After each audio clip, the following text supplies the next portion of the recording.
Amazing grace, how sweet the sound that saved a wretch like me. What is the longest bridge in the world?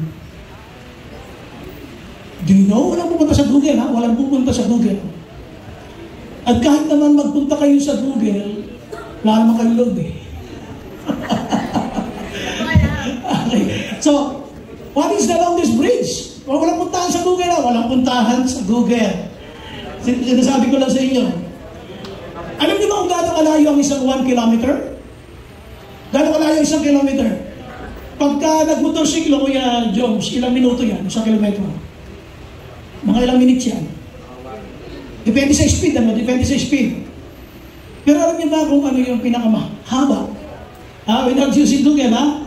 Ito yung tinatawag na Danyang Kushan Grand Bridge na sa China lamang matatagpuan.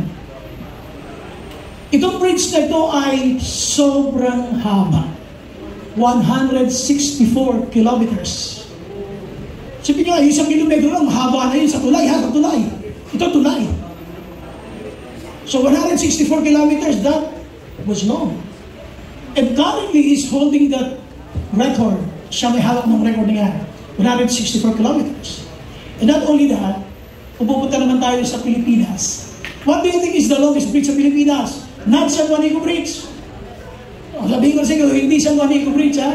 I've been there ng ilang beses at taga-Samar tatay ko eh. Pinakamahaba ay hindi San Juanico Bridge. Ito yung Cebu-Cordova Bridge.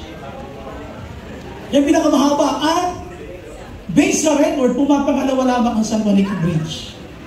Based sa record. Pero ano ba yung sabihin nila? Kung ano makahaba yung bridge na sinasabing ang may hawak ng record niyan ay China, the 164 kilometers.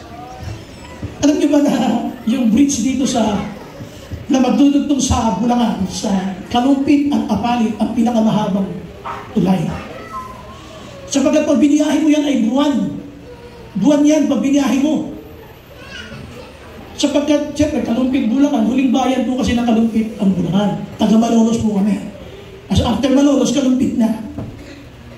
Katapos ng Kalumpit, unang bayan naman ng Pampanga, itong Apalit.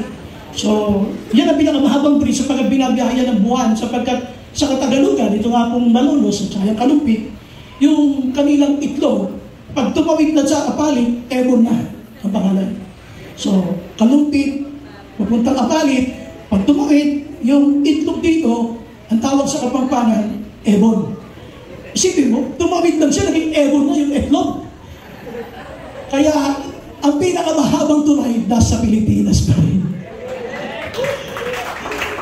Okay, now, why am I telling you all of this?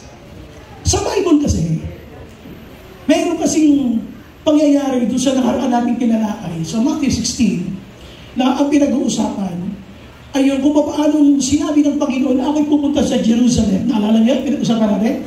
At pagpunta ko doon, dadanas ako ng lahat ng hirap.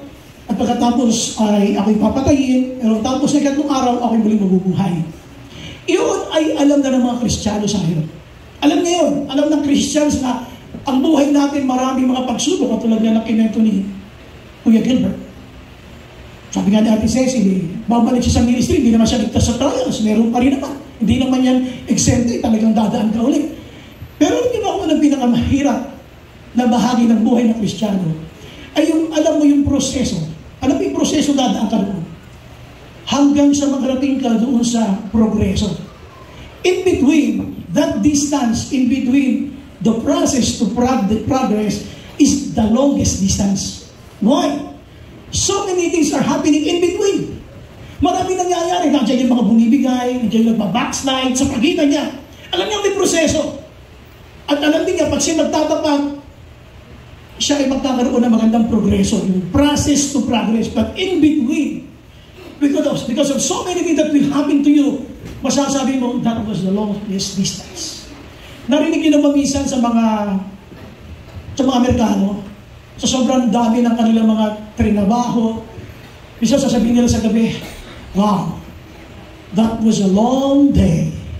Alam niyo, idiom nila. Ibig sabihin, kasi dami nangyari ngayong maghapon. Sobrang hirap, na-trauma siya, may mga pangyayari hindi maganda. Ito yung kanyang karanasan. Kaya sabi niya, that was a long day. Kumusta kayo? How's your day? Sa pagitan ng alam mo may pagsubok ang buhay Kristiyano, at alam mo na kung magtatapat ka lang, magmula sa process hanggang sa progress, ay may magandang mangyayari sa'yo. Ito yung pinakamahabang distansya sa buhay ng tao. Pag pumunta kayo sa simenteryo, sino nakapunta na simenteryo? Ano makikita niyo ron? Nicho. Sa nicho, ano makikita niyo? Lapida. Tombstone. Okay, nakalagay doon. Ano ba nakalagay doon? Pangalan. Juan Pasan Cruz. Hindi na De La Cruz, ha? Pasan Cruz. Juan Pasan Cruz, born 1944. Sabi, ha? Tapos, died 2024. Ilang taon siya? Ay, mga mathematician. Ilan? 80. Tandaan nyo ito, this is very important. Youth, SYP, men's and women's.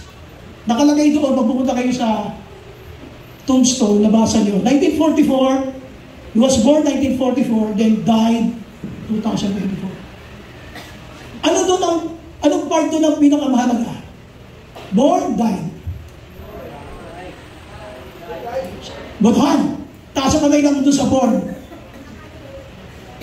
Tatlo lang. Grabe kayo. Yung died, 3. Ilan ba kayo? Ulitin natin. Ilan ang boto doon sa, which is more important, doon sa born at died. Sa born, taas ka ng kamay. Konti. Doon sa died, mas marami. Kasi may sinasabi sila, tinakita, papakita natin sa inyo kung paano na tinutwist. Lalo-lalo na yung mga lecturer, ng mga motivational speaker, ganito sila mag-twist para ma-defocus ka doon sa talagang sabi ng Bible. Sabi kasi nila, yung ikaw ay, sabihin natin, ay namatay, wala tayong magagawa doon, marahil panahon mo na. Ang very important daw, sabi nila, is you are able to discover why you were born. In a sense, mukhang tama eh. Mukhang tama talaga yun.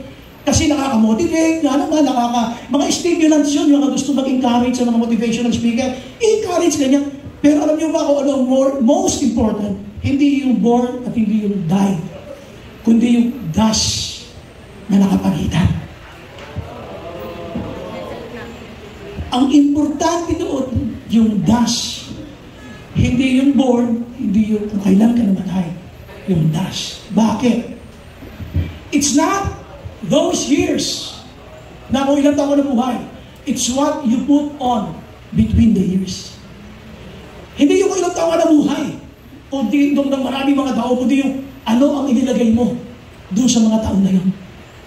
Kaya dito mag-uusapan natin yung the longest distance between process and progress. The longest distance between process and progress. Marami sa atin na alam naman natin lahat, sa pangarap may proseso. Sa pag-aaral may proseso. Gusto mong gumraduate, may proseso. Gusto mong magnegosyo, may proseso. Gusto mong makatapos ng kurso, may proseso. Kasi ang pangarap mo yung progreso. You will start from process to progress. But the question is, what you put between? Ano ang inilalagay mo sa pagitan? At dahil sa dami ng karanasan mo dyan na dadanasin, may mga traumatic experience, may moments of giving up, may moment of being discouraged, may moments of being demotivated. So question is, how are you? Kahit alam mo na maganda ang pwedeng mangyari sa'yo, because of that process, tumisan, doon na nasusulo kung gaano mo kagusto ang iyong pangarap. Ganun din sa paglilingkod sa Panginoon. Sabi nga ni Kati Cesar kanina, itong process na ito, dadaanan ito ulit ni Kuya Gilbert pagbalik niya sa ministry. Hindi siya ligtas dyan. At sabi ng Bible, may progress. May progreso mangyayari sa iyo. Pero in between process and progress, ito yung dilema. Diyan tayo nahihirapan na dyan, yung mga nadi-discourage, ayoko lang tumuloy, yung iba gusto na magpahinga, yung iba pagod na. Some of us wanted to sit down and relax na lang at mabuhay sa buhay na gusto nila. So, ito yung tinatawag itong longest distance, masyadong mahaba. Why? So, buksan tayo natin yung mga Bible sa book of Matthew 16, 21 to 27. Binasa na natin ito last Sunday, but God impressed me another message, may kinalaman dito because may part dito na hindi natin na-discuss last Sunday. So, pag binasa nyo ito, 21 to 27 agad, pero mamaya i-discuss natin yung nasa itaas na verse bago mag-21.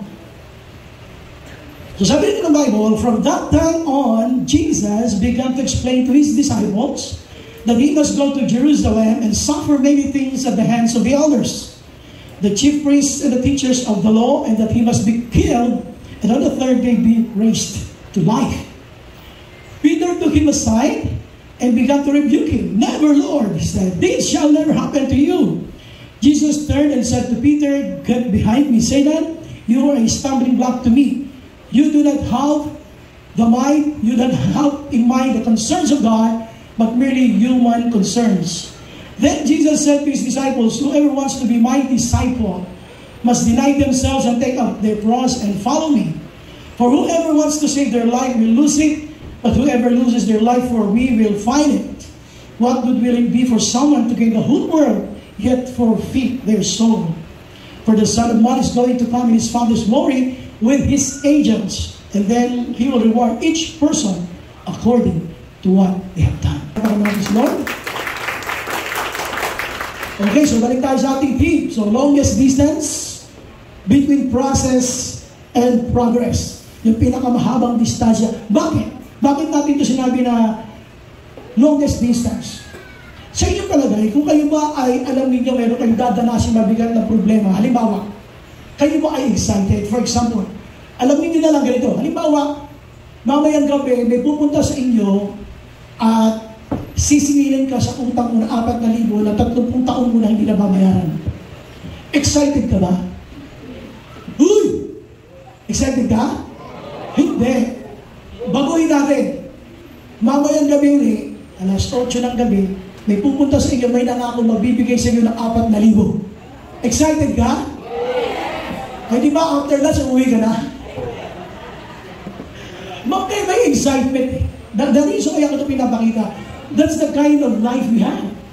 Yung baga yung ating mindset katulad ni Peter, blessing yung mindset natin.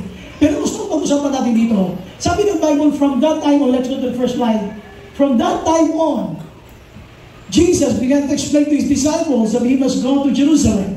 In-explain niya. Dahil ito karugtong ito na diniscuss natin noong nakaraan.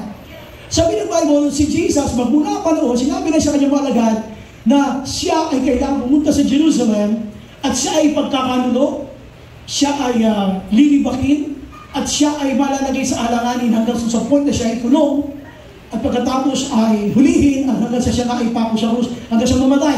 At pagka siya ay namatay, sabi ng Bible, that He must be killed, on the third day, He will be raised to life. Ito yung mindset ng Christian na alam mo na, matagal mo na alam, na ang Christian may suffering. Alam natin lahat siya. Okay. Pero going back to the life of Jesus, bago dumating ito sinasabi niya na He will be suffering many things, you cannot see Jesus withdraw Himself. Hindi siya nag-withdraw.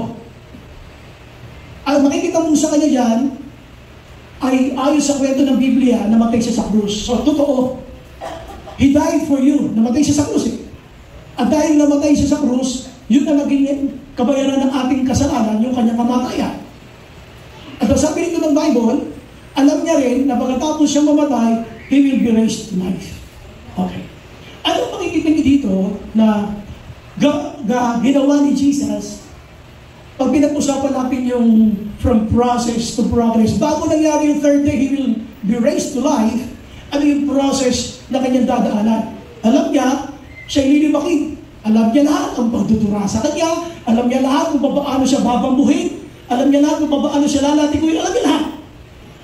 The first point na makikita niyo dito ay yung willingness. The willingness of Jesus to do the will of God. Sa kabila na meron siyang kakaharapin na pagsubok. This is the kind of mindset na dapat na-inculcate sa buhay ng mga Kristiyano at pumasok sa isip natin. Dapat, alam mo yun, walang atrasan pag may pagsubok. Amen? Sabihin mo sa katabi mo, walang atrasan. Sa kabila naman, sabihin mo, walang atrasan. Walang atrasan. Hindi pa kasi, pag may pagsubok na, ayaw na. Pastor, I don't want to hear you preaching that. I want to hear all about the blessings, paano magkatin ng blessing, paano alagaan ng blessing, paano mo magkaroon ng buhay na masaya. Yun lang, Pastor. Ayaw ko nang tungkol sa mga suffering na Christians. Kaya natin ito pinapakita para naipakita sa inyo buong mukha ng Kristyanismo. Naipakita natin ang buong mukha ng Kristyanismo, buong mukha ng ministry, buong mukha ng isang naglilingkod sa Panginoon. Para maintindihan mo na yung kamatayan ni Jesus dito ay He was willing to go through that kasi alam naman niya kasi sa kabila ng kanyang kamatayan, hindi iyon permanente. Darating ang araw na siya ay muling mabubuhay na magpuli. Palakpakan natin ang Panginoon. Ito yung sinasabi natin ng mga Christians, kahit may willingness ka to undergo sa mga sufferings mo in the Christian life, ang maganda ron, naputol siya kasi mayroong time na magre-resurrect. Kaya isipin nito mabuti. Sabi ko ano kay Kuya Gilbert, kung kinausap namin siya na Sunday, na mag-testimony. Alam mo Gilbert, sabi ko, hindi ko akalain na makakabalik ka ba? Ba't nakita niyo naman yung tsura niya? Napakadaming bakal. Pwede mong ibenta yung bakal na yun, isa junk shop. Kaya lang kasama yung binti niya. Mahal nun. Pero kikiluhin niya. Hindi na wala si Gilbert. Kasi alam niyo pa nagkukwento siya. Pag dinalaw yun si Gilbert, ito sa mga pinakadalaw. Pagka dinalaw niyo siya, alam mo yung sitwasyon niya, ikaw ba encourage niya? Kapag dumating ka sa kanila, uuwi kang encourage dahil sa kanya. Imbis na ikaw mag-encourage sa kanya, lalakas ang lumulan sa kanya, grabe yung kanyang faith. Kaya, nakakahiya, pagka narinig mo yung kanyang sinabi, nung tanong ko nung sabi, babalik ka na ba sa ministry? Nakarinig yung sinabi niya, Lord, ikaw naman muna na-ayos ng buhay ko eh. Alam ka naman lumayo pa ako sa'yo. Yung iba kompleto eh. Hindi naman napilaya, hindi naman nabundok kahit nagtrak-trakan eh. Pero ayaw maglingkod sa Panginoon eh. Sandamakmak na excuses, hindi makapag-disciple eh. Kanina na, to be honest, I was praying, ay dalilig ako, nagpe-pray ako. Alam niyo, revelation sa akin dito, maraming mga Kristiyano, mas marami pa yung ex kaysa disciples niya. Grabe ang sakit nun, sabi ko, saan tindi nun? Paniwala kayo, ang daming Christian, mas marami pa yung ex niya kaysa sa naging disciple niya. Ang ex niya, kapag disciple niya, isa na wala pa. I was really hurt. Sabi ko, Lord, is this the kind of Christian life na meron kami? Alam mo, umiiyak ako sa Panginoon. I was crying, kaya narinig ko. Tapos sabi ko, Lord, yung buhay ng Kristiyano, bakit hindi ganun ka-seryoso sa discipleship? Bakit ayaw na makakay ng kaluluwa? Kaya ngayon na nga eh. Sabi natin, Kuya Gilbert, share your life. Kaya ano ma-encourage sila? Testimony mo yan. Para yung mga kumpleto ang paa, ma-encourage naman. Yung mga may time, may oras. Yung mga okay ang pananalapi, may encourage naman. Siya lang yung problema, physically, financially. Pero alam nyo, sa lahat ng biyaya ng Diyos, at sabi ko, kung meron ng higit na talaga rin pasalamatan, bukod kay Lord, yung napakamatiisin at matyagang asawa. Sa Kristo. Nakita natin ni Lord sa buhay ng mga asawa. Alam mo nung may matyaga ang asawa mo, hindi ka kakayanin yun. We thank the Lord for those very supportive wives. Kasi kung wala yung wife, ang hirap. Alam niyo po, just to share this, sa aking karanasan, 38 taon na po ako nagpapasto. 38 years. Hindi ko po yung kakayanin kung wala yung wife ko. Because of my wife, hindi naman kasi ako laging looking strong. Hindi po. May mga ups and downs sila ko sa buhay ko. May mga panahon ako ng mga pagluha na misis ko lang ang nakakakita. Lalo na pag pinagpe-pray ko na yung mga worker na mga sambahay. Hindi ko ginula. Pag pinagpe-pray ko na yung mga worker na ayaw makinig. Itigas na ulo na ginula. So what I'm saying is, we thank the Lord for our partners because they are God's gifts to us. Palapakan natin ang Panginoon sa kanilang mga vida. So dito po, yung willingness ay tanong ko sa inyo, up to what extent you're willing to give your life to Jesus? Kaya ko tinatanong kasi bumibigay eh. Yung iba, Atin dati ng prayer meeting, pastor, kaya sister, brother, mag-pray ako kasi gusto magkaroon ng trabaho. At pinag-pray, nagkaroon ng trabaho. Na magkaroon ng trabaho, wala ka sa prayer meeting. Bakit? Kung kailan may pamasahe ka na para pumunta sa church. Kung kailan nagkaroon ka ng pamasahe, na wala ka lang sa church. Okay. O sige, pastor, online. Kung kailan may trabaho ka na, meron ka ng pang-loan, tsaka wala sa Wednesday morning. Anyari. Pero sasabihin mo, mahal mo si Lord. Dito ang gusto ko makita sa inyo, aware na aware si Jesus what will happen to Him. Sana tayong mga Christians, tayong mga leaders, mga workers, malinaw sa atin na yung pagsunod natin sa Panginoon, alam mo, kaakibat talaga ang mabigat na pagsunod niya. And it will cost your life. Kaya kung nagbibigay ka ng oras lang, kulang yan. Kung nagbibigay ka ng part of your life, yung time mo lang, hindi. Jesus gave His all. The very life Himself. Ibinigay niya lahat. Kaya pag hindi mo binibigay yung lahat, pag hindi mo binibigay yung lahat mo kay Lord, huwag mong sasabihin yung binibigay ko yung best ko. Best is equivalent to losing your life for the kingdom of God. Palapakan natin ang Panginoon. Ang equivalent ng best ay losing your life for God's kingdom.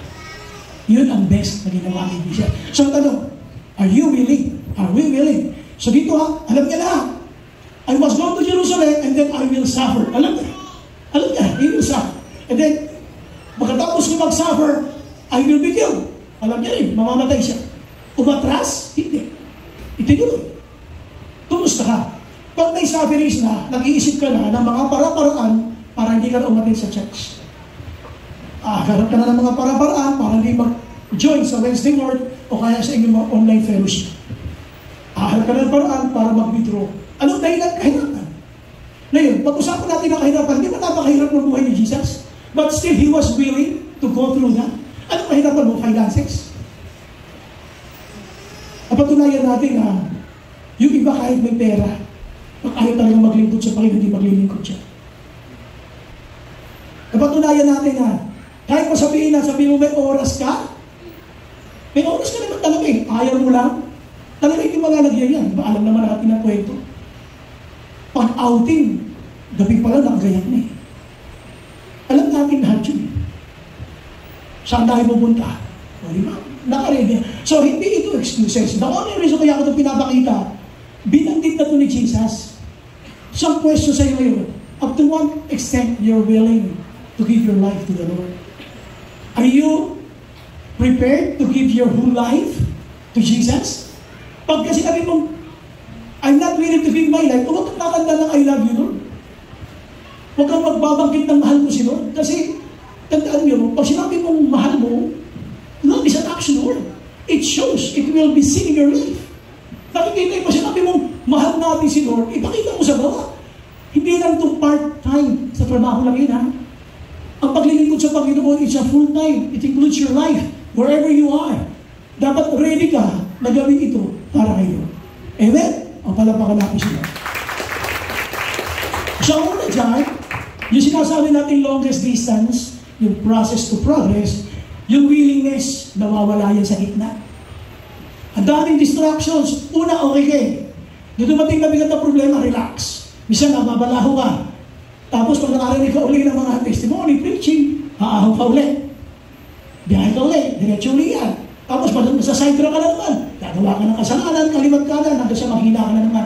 Kaya yung distansya between the process and progress, there are a lot of things happening there. At yun ang pinaka-importante na dapat natin makita. So, hindi lang yung willingness. Punta tayo sa number 2. Yung sinabi ni Lord kay Peter. So, yung plano ni Lord, the willingness to die for His people, sabi dito ng Bible, ayaw ni Peter. Kaya ginawa ni Peter, Peter took him aside and began to rebuke Jesus. Sabi niya kay Lord, Lord, no. It will never happen to you. Ayaw niya. Sabi ko nga, ito yung maraming mga Christian, yung mga user. Alala niyo, pinagkit ko ito last Sunday. Pero gusto ko lang pansinin nyo dito, bakit ganito ka strong? Get behind me, Satan. Because God has a great plan to Peter. Ngayon, dahil dyan, pag namatay si Lord, gagamitin niya si Peter sa pangangaral ng Ebanghelyo. Ang sinasabi mo ba, Pastor, hindi ba alam ni Lord na si Peter magdi-deny ng 3 times? Alam niya. Alam niya magdi-deny. Pero Sa kabila ng alam niya ito, still, he valued Peter. Kaya lang ayaw niya si Peter na maging sagabal sa plano ng Diyos sa kanya para sa kaligtasan. So sabi ko ng Bible, nung siya ay sinaway, "This shall never happen to you, Lord." Jesus turned and said to Peter, "Get behind me, Satan. You are a stumbling block to me. You do not have in mind the concerns of God, but merely human concerns." Ang lagi nagiging hadlang sa mga bagay tungkol sa Diyos ay mga bagay na panlupa. Walang iba. Yun lang. Everything that concerns you, anything that has earthly concerns in your life, lahat yan nag-receiving sa kapan. Ngayon, so ito malinaw na ito. Kumbaga, sinansala, gusto niya huwag matuloy sapagkat sabi mo nga, Peter knew and he experienced na si Jesus, pagkasama nila, walang problema na hindi nasusod. Pag walang pagkain, 5 tinapay, 2 isda, nagkasya sa 12 basket pa yung sumobra. Pero yung 5,000 na pinakain niya, napakain 5 tinapay, 2 isda. So walang impossible situations when Jesus is with you. Nakita niya yun. Lulubog na ako sa tubig. But because Jesus was there, I was lifted up.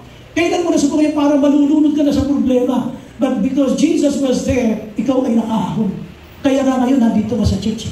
Kasi nakaahon ka sa problema mo. Palagparan natin na ngayon. Pero dito, gusto ko naman pansinin ninyo ay ayaw pa rin natin yan. Ayaw natin pa rin magpakumbinsi sa Diyos. Ayaw natin pumayag na makumbinsi tayo ng Diyos sa lahat ng ginawa niya sa buhay natin. Ayaw pa rin natin sumunod. Bakit? Kasi ang lakas ng kapit ng mundo. Ang lakas ng kapit ng mundo. Maraming offer ang mundo na we entertain. Tandaan niyo, lahat ng offer ng mundo contradicting sa kingdom of God. And most of the time, we entertain them at the point, at the expense of the kingdom-related things, ay pinapabayaan na natin. So ano yung number 2 dito na papasok during sa process hanggang sa progress? Ano yung number 1? Willingness. Ang number 2 yung worldliness. Yung pagiging makamundo. Sabi mo sa katabi mo, ikaw ba yan? Worldliness. Kaya itong worldliness dito, pag tinignan mo yung next slide. Let's go to the next slide. Lagi nating binabalik-balikan mga bagay na alam natin ayaw ni Lord. Ito yung sinasabi ko pagdating sa pilian, si Jesus laging talo. Laging talo si Jesus sa pilian. Kaya dito sabi ng Bible, verse 24, "Then Jesus said to His disciples, Whoever wants to be my disciple must deny themselves and take up their cross and follow me." Ayaw natin yun. Sabi ko, ayaw natin yung suffering. In between, from process to progress, you have to carry your cross. Talagang buhatan to ng kanya-kanyang cross. Hindi ka pwede magbaba. Sabi mo sa katabi mo, bawal magbaba. Sa kabila raw sabi mo, walang babaan. Walang babaan. Yung iba kasi, sa sobrang bigat ng cross niya, gusto na ibaba. Gusto ipahiram. Ikaw na muna kamumuhan diri ha. Alam nyo, sa langit, sa aklat ng buhay, pangalan mo nandun, walang proxy. Kaya papasok ka sa langit kasi nga, ang pangalan mo nandun doon, walang proxy. Ang proxy sa mga ninong lang, saka sa mga ninang sa kasal. Pero sa book of life, walang proxy doon. Kanya-kanya tanggap to kay Jesus at kanya-kanya paglilingkod. May sabihin ko ng Bible, "Whoever wants to be my disciple must deny themselves and take up their cross and follow me." May sabi niya, "For whoever wants to save their life will lose it." Ito nga yun. We thought earthly anchors are something that we can hide from sa mga gawa ng mga bagay ng spiritual. Akala natin, yung mga bagay ng pangmundo, pwede pagtaguan. Hindi. Malalasin ka lang. Pero hindi may sabihin, nakalimutan mo yung problema mo. Malalasin ka lang. Nagkaroon ka ng amnesia. Naalala nyo yung ibinalita sa television, 80,000 ang kanyang babayaran sapagkat sabi niya may despedida daw siya. So sila ng girlfriend, pinasara nila yung bar. Tapos ay kumain, uminom ng ilaw, hindi makabayan. Hindi pinakulong siya. Ikaw na mabayaran 80,000. So nagising na lang siya sa katotohanan, sa likod na siya ng rehas ng bakal. So ang sinasabi ko lang dito, maintindihan natin na huwag mo hangarin ang mundo. Huwag mo hangarin yung mga bagay na pinayagan ng Diyos na ma-acquire mo sa lupa habang naglilingkod ka sa Kanya. Alam niyo, pag binasa niyo yung pera natin, yung papel, nakasulat sa pera natin, magagamit ito sa mga bagay na bibili ka, nakasulat din. So, hindi ito bagay na kailangan mong pakamahalin at the expense of earthly things. Minsan, masyado natin itong pinapahalagahan na yung mga bagay na pandamit, ipinagpapalit natin. Kaya dito sabi ng Bible, sige, what good will it be for someone to gain the whole world? Ito nga yung sabi ko kanina. Kaya by worldliness. Kaya yung Christian, yung worker, yung leader, yung ministry head, kaya hirap ka magpatuloy muna sa process of progress kasi nga mayroong worldly affairs. We entertain worldly affairs. Alam mo na sabi ng Bible, gagawin mo pa rin yung ayaw ng Bible. Susundot mo pa rin ang ayaw ng Bible. Kaya ano nangyari yun? Pinapakita mo lang na there is worldliness in your life. At pag prioritize natin ang worldliness, hindi ka makakausad na maayos yan. Hihirap, that will be a long day for you. Ang pagsubok mo, tuloy-tuloy. Sa tuloy mo, i-bless ka nila, hindi. Kasi mahihirapi ka sa kanyang buhay. Akala mo, pwede pa lang sumay-track sandali. Huwag mo na sumunod kay Lord. Akala mo, i-bless ka nila, hindi. Pinahahaba mo lang ang paghihirap mo. Mga bagay na dapat sana ay napagpala ka. Pero ano nangyari? Nagtagal. Naalala niyo si Moses. Moses led the Israelites from Egypt, di ba? Palabas ng Ehipto, going to the promised land. According sa mga theologians, Bible scholars, kung totoong sumunod lang sila doon sa process ng paglabas, matagal na ang 2 taon, baka buwan lang nakalabas sila. But because they complained, hindi sumunod sa mga utos ni Lord, it took them 40 years. 40 years? Sino yun? 40 years? Sabi mo, 40 years. Kaya nagtatagal eh. Kaya yung proseso nagtatagal, ayaw mo sumunod sa instruction eh. Gagawin mo yung electric fan, wala kang manual na ginagamit. Nung nagkapalit-palit na, bakit kayo ito? Ba't sila iba? Tsaka lang tigil sa manual. Tingin ka muna sa Bible bago ka magdesisyon. Parang baka natin si Roma. Yung iba ayaw gamitin yung manual. Puro Facebook, ayaw ng Holy Book. Sunod muna before you decide with anything else in your life. Ang ginagawa, hinuhuli si Lord. Tapos, paumurahin yung gusto nila. Ayaw nga, sige, gusto mo yung ganyang mundo, sige, sa itin mong mundo. Pero sabi niya, pero mawawala naman nag-iisang mong kaluluwa. Tandaan niyo ito mga kapatid. When there is worldliness, you know it by yourself. Ano-ano mga sinakripisyo kong prinsipyo ng Diyos, mapanatili ko lang mga bagay na mga mundo ito. Most of the time, when we please ourselves with material things, with anything, basta you are pleasing yourself, most of the time, you are contradicting the Word of God. Kasi napakalayo ng proseso ng sinasabi ng Bible hanggang sa progreso. Kung susunod ka lang na matino, dire-diretso yan, bakit hindi ka makakatakas sa mga mabibigat na pagsubok? Lalo na, if there is worldliness. Pag matindi yung anchor mo, yung angkla mo sa mundo, hindi mo maiwan. Ang tindi ng anchor mo dyan. Mahal kita, Lord. Pero mahal ko din siya. Yan ang sabi ko eh. Di ba parang meron kang ganyan dati? Ito yung mga kasabayan ko. Nalala ko na, mahal kita, mahal mo siya, mahal niya ay iba. Nalarinig ko yung kanta, mahal kita, o yan, never, diba natin? Okay, so, mahal kita, mahal mo siya, mahal niya ay iba. Grabe yun, no? Ay, di ba, ang daming ganun eh. Lalo na yung mga lumang kanta nun, mga lumang kanta nun, sino-sino nakakantang, naalala yung kantang Salawahan. Hoy, yung mga naunang mga tao dyan. Yung kantang Salawahan, hoy.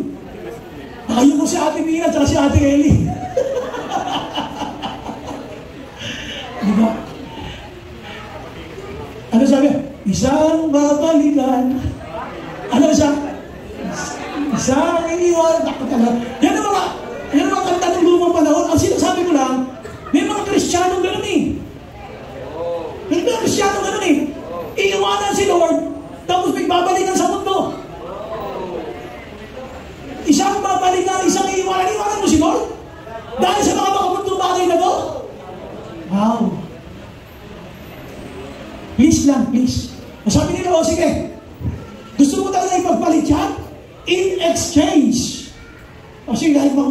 word na yan. Sa tingin mo ba, i-bless kita? Hindi. Forget blessings when you contradict the word of God. Wala kayo makikita isang ano tawag ito, yung may kabayo, may karitela. Di ba meron yung kabayo, nasa sa kabayo, yung karitela, di ba? Karitela, yun. Kalesa. Hindi pala karitela, naisip ko siya, antena. Okay, so, kabayo, tapos, ayun, kalesa na, di ba? Pero wala kayo nakita kalesa muna bago yung kabayo. Ano yung sila mo pag nakakita kayo ng kalesa muna tapos yung kabayo? Ang bangit, di ba? Ganun ng mga Christians. Susumay muna sa Bible, tapos papabulbahan kay Lord. That is wrong. Sabi mo sa kapatid mo, that is wrong. Anong pakinabi sila? So, sinasabi natin, don't this distance from process to progress when there is worldliness. Number one, okay na yung una. Kasi naiintindihan na yan eh. Merong willingness. Okay, sunod ako kay Lord. Pero along the way, may worldliness, papasok talaga yan eh. Punta tayo sa pangatlo. Dito sa pangatlo, mapapasin nyo, pinakita ko dyan yung karanasan ni Peter nung siya ay lulubog na at pagkatapos ay lumapit siya kay Lord. Pero sa context, wala ito.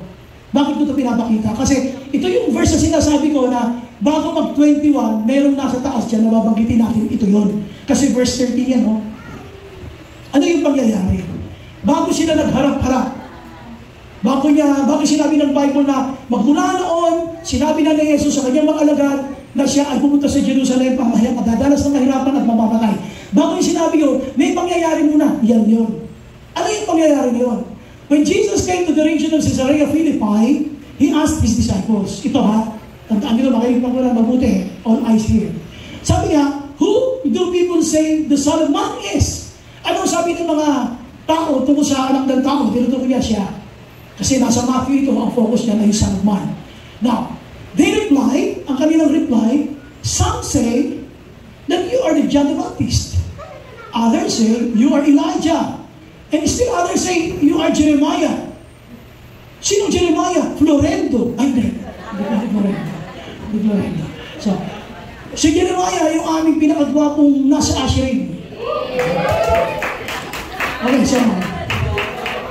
so dito sabi niya, Jeremiah or any of the prophets. So yung kanina yung mga sinasabi. Hey, tingnan itong verse 15. Sabi ni Lord, ang ano ba yun ang sabi nila? Ako daw ay si John the Baptist. Na nagsasabi ako si Elijah. Na nagsasabi ako si Jeremiah. At isa sa mga propeta. Okay. Ito yung gusto kong pansinin nyo yung tanong ni Lord. But what about you? He asked, who do you say I am? Pero kayo na mga aglon alagad ko, kayo na mga close sa akin, kayo na mga first-hand witnesses of my miracles. Ano ang sinabi niyo sa kanila tungkol sa akin? At sa tingin niyo, sino ba ako? Doon pumasok yung sagot ni Peter. At sabi ni Peter, sabi niya, you are the Messiah, the Son of the living God. Ikaw ang Mesiyas, ang buhay na Diyos, ang anak ng buhay na Diyos. Anong point? Bakit ko ito sinasabi siya? Ano yung pangatlo na gustong bigyan ng din dito? Unang-una, ang sinasabi kasi natin dito ay, sana maintindihan nyo na hindi lamang yung willingness to serve the Lord kahit may suffering ang meron. At yung pangalawa, during the process, talagang dadaan ka sa temptation na o-offeran ka ng mundo na huwag kang magpatuloy sa paglilingkod sa Panginoon. I-offer niya sa iyo ang mundo, yung worldliness. Pero dito sa pangatlo, na sinasabi niya dito, yung karapat-dapat ang pagkakatawag ko sa iyo. Yung tinawag kita na maglingkod sa akin, alam mo, dadalas ka ng mahirap, pero worth it yun. Ito yung worthiness. No? Ito yung worthiness. Yung hindi ka talo. Worth it yan. Nung naglingkod ka sa akin, nagpasya kang sumunod sa akin, hindi ka talo dyan.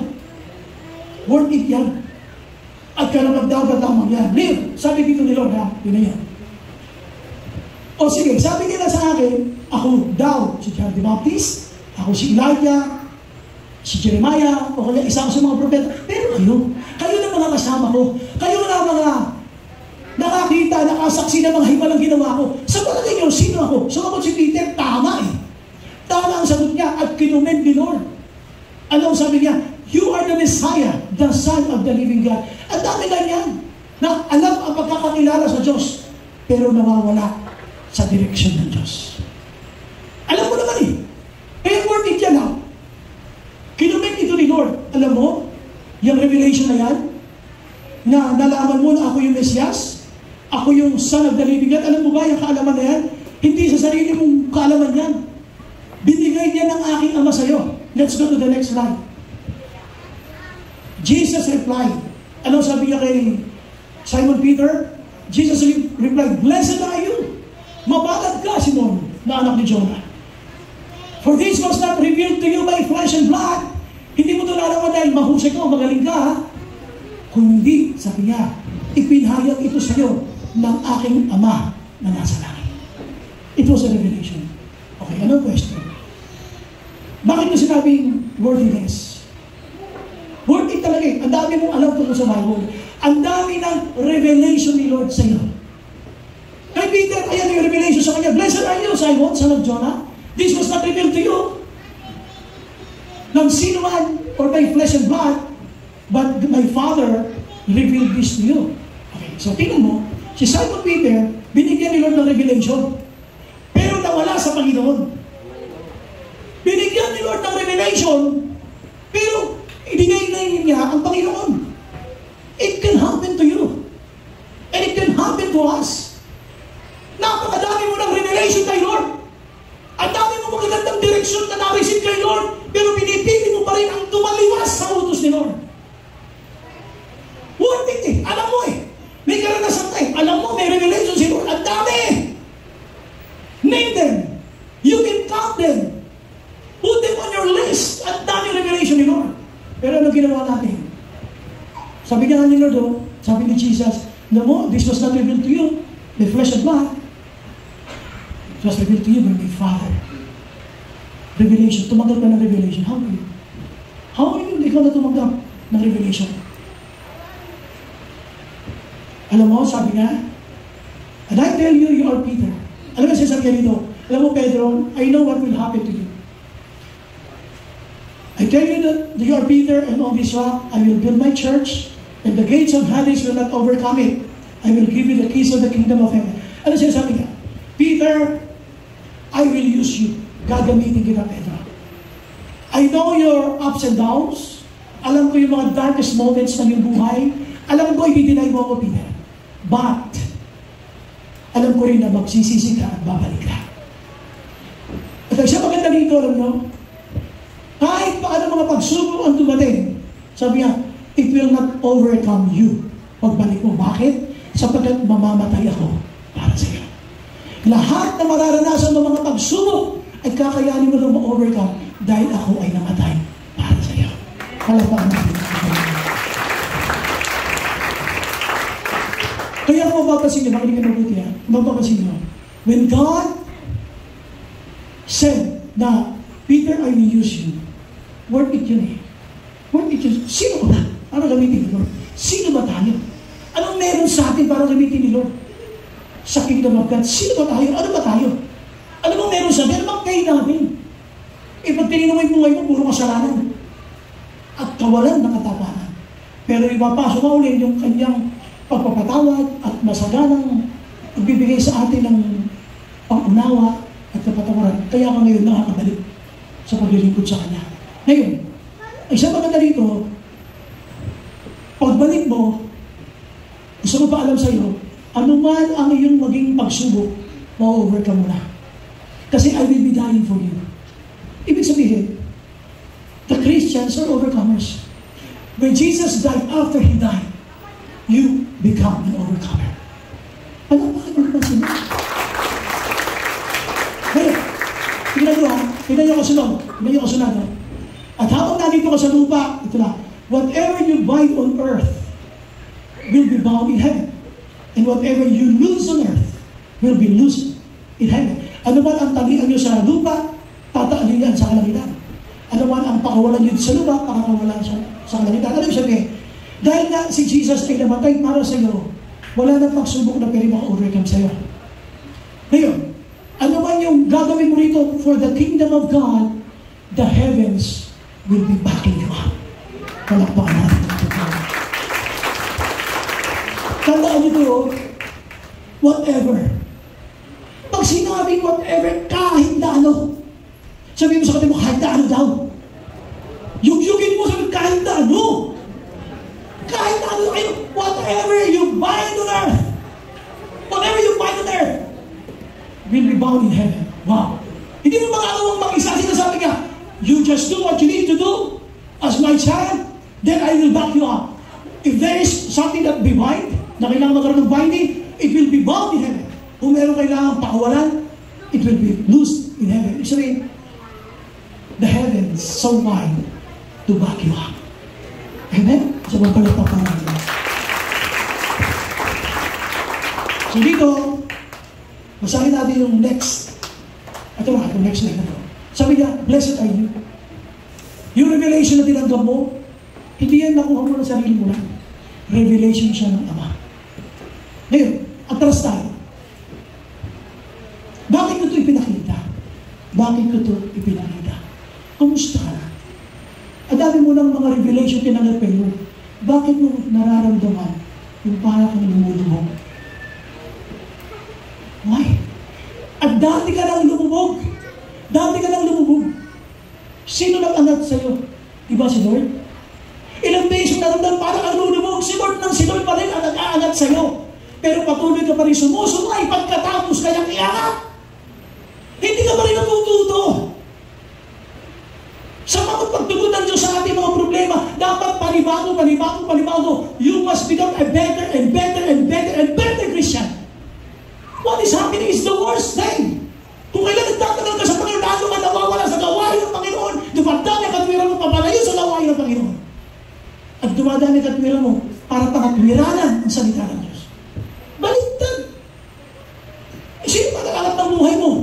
At patuloy kang inaangat ni Lord. Si Lord naman wala na iba. Ilang beses mo naramdaman parang malulunod. Sino na lahat sa iyo? Sino? Eh bakit ngayon? Hindi mo pa rin siya mabigyan talaga ng panahon at oras. Nung siya'y nalubog na, natatanda nyo, ito kasi ay nangyari sa buong Matthew.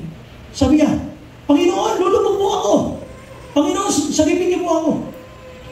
Paano, ang sabi ng Bible, agad sinagip ni Jesus. Agad iniabot ni Jesus ang kanyang kamay. At siya na inaanan. Paano ko ang sagot ni Lord? Ito ha. Nung nalulubog na siya dahil sa lakas ng alon, Panginoon, sagipin niyo po ako daig ng bawat Kristiyano na hihirapan pag may problema. Panginoon, sagipin niyo po ako, teka muna, wala kang time sa akin, hindi ka matinawain sa Lord. Lagi mag-Sunday. Hindi ka umatin. Ang dami mong katwiran, lagi ka inuuna. Puro mundo, inuuna mo. Tapos siya magpapasalit ka sa akin, hindi magpasalit ka sa mundo. Lulubog ka, kung lamig ka sa bus mo. Lulubog ka, lamig ka doon sa pinagpalit mo sa akin. Bakit sa akin ka lumalapit? Alam niyo, hindi ganun si Lord eh. Sabi niya, Panginoon, nalubog po ako. No need to say many words. And God said, inabot agad siya ni Jesus. Ilang beses kang nalagay sa ganyan. Kung sasagapin ka ni Lord, imbis na lalo kang na-inlove kay Lord, lalo kang sumunod kay Lord, lalo kang nagpatuloy na magsikap para sa gawain mo, yun ang dapat na resulta ng totoong nakaranas ng pagpapala ng Diyos. Yung bumuti kang Kristiyano, naging masunurin kang Kristiyano, lumalim kang Kristiyano. Dapat ganun ang resulta, hindi bumabaw, nawala. Ang salita ng Diyos na tama, bibigyan ng katwiran at yung kanya ang ipipilit. Sabi mo sa katabi mo, hindi ka ganun. Worthiness. Karapat-dapat ng paglingkuran sa Lord. Kaya, you deserve to be met at the finish line. Dapat kita-kita tayo sa finish line ng proseso nito. Amen? Wala pa ka namin sa Lord. Sabi mo sa katabi mo, kita-kit sa finish line. Kita-kit tayo sa finish line, hindi pwede yung umpisa ka lang, tapos ayaw na. Pag meron ng over ang mundo, magpapalik mo na si Lord. Naging ganun eh. Kaya humihirap. Kaya I'm just reminding you na when God called you, alam niyo na sinabi ko yung Gilbert? Sinabi niya kanina, Sinigilin sa atin mo sabi niya, Lord, kung wala na po kayong plano sa akin, kunin niyo na ako. Eh, buhay ka pa eh! Sabihin mo sa katabi mo, pumikit ka sabihin mo, may plano si Lord sa'yo. Isa pang pikit, tapos panuhin mo na mas malakas, may plano si Lord sa'yo. Palagpakan natin ang ating Panginoon. Buhay ka pa eh. Ibig sabihin, may plano si Lord sa'yo. Alam niyo na panahon ng pandemic? Sinabi ko ito na panahon ng pandemic, mga training. Pag itong pandemic na ito, nakalusot tayo lahat ng buhay pa.